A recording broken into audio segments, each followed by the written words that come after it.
Ça, c'est sûr qu'on ne repart pas de zéro. Je n'arrête pas de le dire à tous les gens que j'accompagne.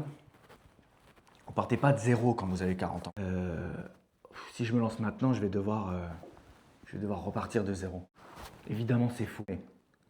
Mais à 40 ans, vous repartez jamais de zéro. Vous partez avec 20 années d'expérience, des dizaines de problèmes résolus, avec des compétences que vous-même vous voyez une façon de réfléchir que personne d'autre possède exactement. Vous ne repartez pas de zéro, vous repartez de vous.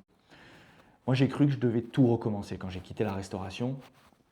J'ai vraiment eu l'impression d'abandonner une vie entière. J'avais ouvert plusieurs restaurants à Paris et puis j'avais géré des équipes, des clients, des problèmes, de la trésorerie, des fournisseurs, des employés absents, des services pendant lesquels tout semblait pouvoir s'effondrer.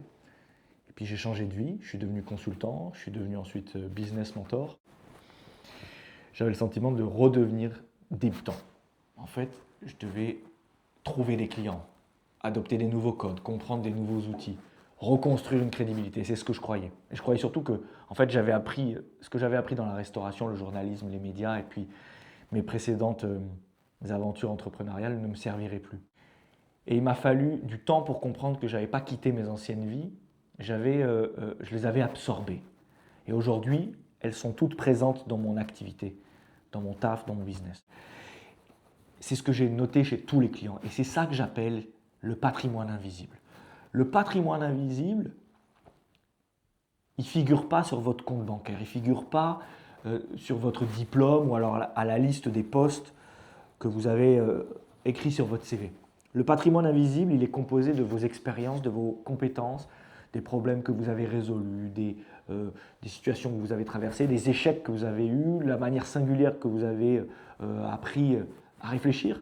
Et tout ça, ça s'accumule avec le temps. Ça s'accumule. Et pourtant, à 40 ans, on regarde souvent les années passées comme du temps qu'on a consommé. Et on est plus fatigué. On a des responsabilités, on a parfois l'impression d'être en retard ou d'avoir raté quelque chose.